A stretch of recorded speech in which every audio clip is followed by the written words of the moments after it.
The legend lives on from the Chippewa on down to the big lake they call Gitchee Gumee. What is going on, guys? Dustin here with another, well, you expect me to say NASCAR diecast review, but unfortunately, I'm changing gears at this very moment. For those that don't know, I'm really into maritime history myself, and for those that don't know, I've always had a huge fascination in ships, and especially when it comes to historical ocean liners, and also maybe a little bit of the Great Lake freighters. So far, maybe might as well do my first episode of this one. This is the Histobrick Edmund Fitzgerald. I think this is the older model. I have not gotten the new one itself, and it actually looks pretty good anyway. So this is the old Edmund Fitzgerald model with the Whitefish Bay Lighthouse, which is now the present-day Great Lakes Shipwreck Museum and memorial dedicated to the 29 lives that were lost on November 10th of 1975.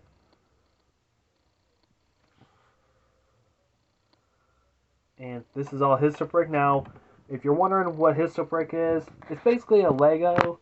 Legos actually recreates into classic ocean liners and classic Great Lake freighters. They are not affiliated with Lego in any shape, way, or form.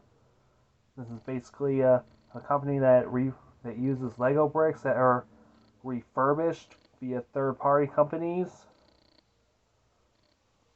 and used to put the ships together. Now, you're possibly going to be wondering, aren't these very expensive? Well, yes, the reason why it's expensive is because Tom himself from Histobrick doesn't have the fancy machines to assort all bricks like what Lego has. He does it all by hand.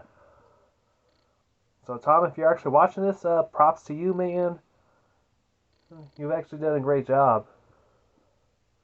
And as always, if you're ever missing a part, you can always contact Tom down in the description below, or click on the website as well, and he'll get you squared away with a replacement part or added pieces that you're missing.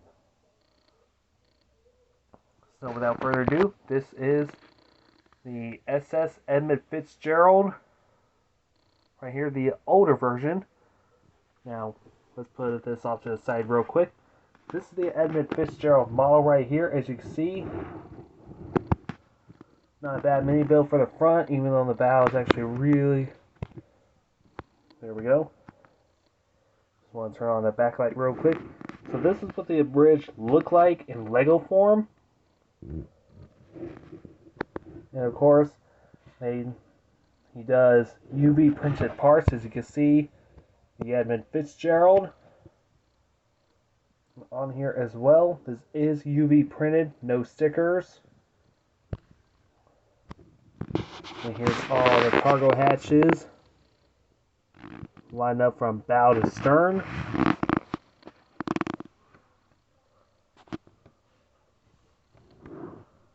And before we actually get to the discussion, people are going to be asking me, what is the Edmund Fitzgerald? What's so important about it? Well, the Edmund Fitzgerald is a Great Lakes freighter that was launched in the 50s. It worked all the way until its sinking in 1975. And here's the stern as well.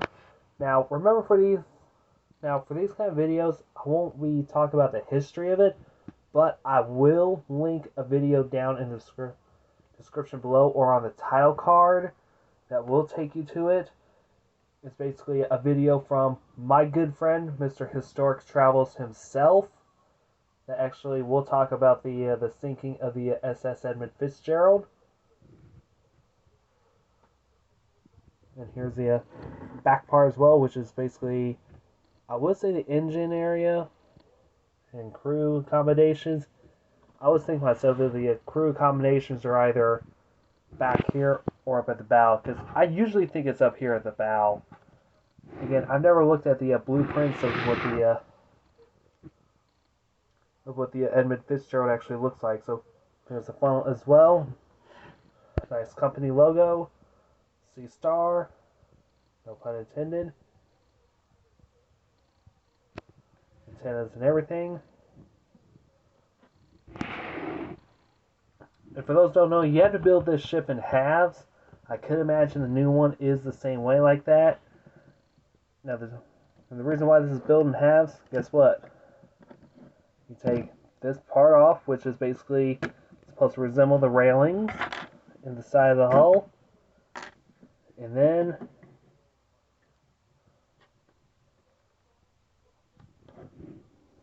look at that build, though. Actually not bad for the internal anyway.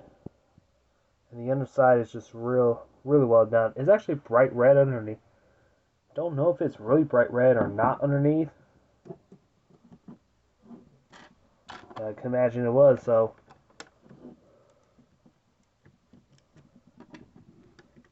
And then, of course, you put these back on as well.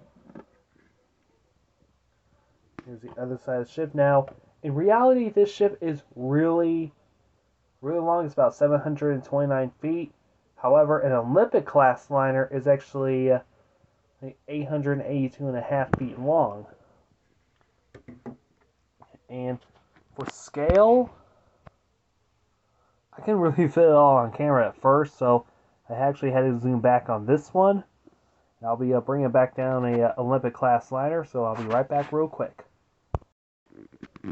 As you can see from the top down, the Edmund Fitzgerald. Now, please note that this is actually not to scale. These two ships are actually in scale. This is the HMT Olympic, which we will look at later on, and this is the RMS Queen Mary from the Cunard White Star. And the Edmund Fitzgerald just kind of dwarfs them all because this is actually a little bit bigger in scale compared to the Queen Mary in the Olympic. Just like I said, the Olympic class is 882 feet in length. The Queen Mary is actually 1,019 feet long. And the Edmund Fitzgerald is only 729 feet. But there's just so much that you can actually put into scale, especially against these kind of ships.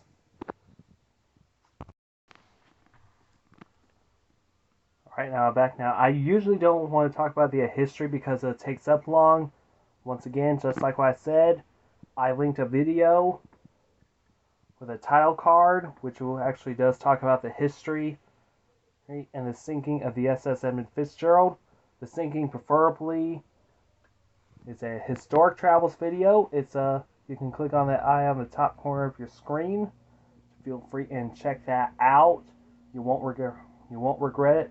Subscribe to his channel because he's trying to hit 100,000 subscribers.